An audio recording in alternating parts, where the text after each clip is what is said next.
ಶ್ರೀನಿವಾಸಪುರ ತಾಲೂಕಿನಲ್ಲಿ ಯಲ್ದೂರು ಸುತ್ತಮುತ್ತಲಿನ ಗ್ರಾಮದಲ್ಲಿ KADBಯಿಂದ ಇಂಡಸ್ಟ್ರಿಯಲ್ ಟೌನ್ಶಿಪ್ ಮಾಡಬೇಕು ಅಂತೇಳಿ ಅಪ್ರೂವ್ ಅದನ್ನು ಸ್ವಾಗತ ಮಾಡ್ತಾಯಿದ್ದೆ. ನಾನು ಆವಾಗಲೇ ಹೇಳಿದಾಗೆ ವಿಶ್ವೇಶ್ವರಯ್ಯನವರ ಕಾಲದಿಂದ ಯಾವ್ಯಾವ ದೇಶಗಳಲ್ಲಿ ಕಾರ್ಖಾನೆಗಳು ಪ್ರಾರಂಭ ಆಗಿದೆ, ಕಾರ್ಖಾನೆಗಳ ಸ್ಥಾಪನೆ ಆಗಿದೆ, ಆ ಎಲ್ಲ ದೇಶಗಳು ಇವತ್ತು ಮುಂದುವರೆದ ರಾಷ್ಟ್ರಗಳಾಗಿ ಪರಿವರ್ತನೆ ಆಗಿದೆ. ಕೋಲಾರ ಜಿಲ್ಲೆಯಲ್ಲಿ ನರಸಾಪುರ ಮತ್ತು ವೇಮಗಲ್ ಆ ಭಾಗದ ಕಾರ್ಖಾನೆಗಳು ನೋಡಿದ ಮೇಲೆ ನಮ್ಮ ತಾಲೂಕಿನ ಜನರಿಗೂ ನಮ್ಮ ತಾಲೂಕಿನಲ್ಲಿ ಕಾರ್ಖಾನೆ ಆಗಬೇಕು ಅಂತ ಆಸೆ ಪಡೋದು ಸಹಜ. ಹಾಗಾಗಿ ಈ ಭಾಗದಲ್ಲಿ ಕಾರ್ಖಾನೆ ಏನು ಬರ್ತಾ ಇದೆ ಅದಕ್ಕೆ ವಿರೋಧ ಮಾಡುವವರು ಅಭಿವೃದ್ಧಿ ವಿರೋಧಿಗಳು. ನಾನು ಹೇಳಿದಿಷ್ಟೇ, ಕಾರ್ಖಾನೆ ಮಾಡಬೇಕು ಅಂತ ಹೇಳಿರೋದು ಸರ್ಕಾರದ ಭಾಗವಾಗಿರೋ ಪಕ್ಷದವರೇ ಇವತ್ತು ವಿರೋಧ ಮಾಡ್ತಾ ಅರ್ಥ ಏನದಕ್ಕೆ.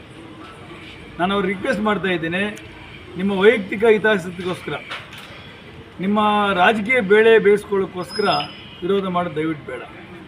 ರೈತರ ತಲೆ ಮೇಲೆ ಕಲ್ಲು ಹಾಕಕ್ಕೆ ಹೋಗಬೇಡಿ. ರೈತರಿಗೆ KADBಯಿಂದ ಕಾರ್ಖಾನೆಗಳಿಂದ ಯಾವುದೇ ತೊಂದರೆ ಆಗದೆ ನೋಡ್ಕೊಳ್ಳೋ ಜವಾಬ್ದಾರಿ ನಮ್ಮೆಲ್ಲರದ್ದು ಇದೆ, ನಿಮ್ಮದು ಇದೆ, ನಮ್ಮದು ಇದೆ. ಅವ್ರ ಹಿತ ಕಾಪಾಡೋಣ.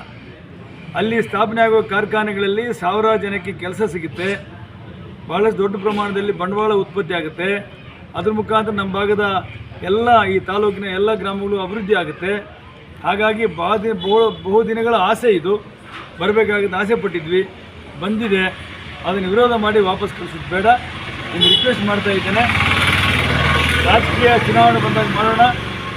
ಯಾರು ಗೆಲ್ತಾರೆ ಯಾರು ಸೋಲ್ತಾರೆ ಅದು ಜನರ ವಿವೇಚನೆಗೆ ಬಿಟ್ಟಿದ್ದು. ಆದರೆ ಅಭಿವೃದ್ಧಿಯ ರಾಜಕೀಯ ಮಾಡೋದು ಬೇಡ. ದಯವಿಟ್ಟು ಇದನ್ನು ಇಲ್ಲಿಗೆ ನಿಲ್ಲಿಸಿ ಅಭಿವೃದ್ಧಿಗೆ ಅವಕಾಶ ಮಾಡಿಕೊಡಿ. ಮನವಿಯನ್ನು ಯಾರು ವಿರೋಧ ಮಾಡ್ತಾರೆ ಅವರಿಗೆಲ್ಲರಿಗೂ ಮಾಡೋಕ್ಕೆ ಇಷ್ಟಪಡ್ತಾ ಇದ್ದೀನಿ.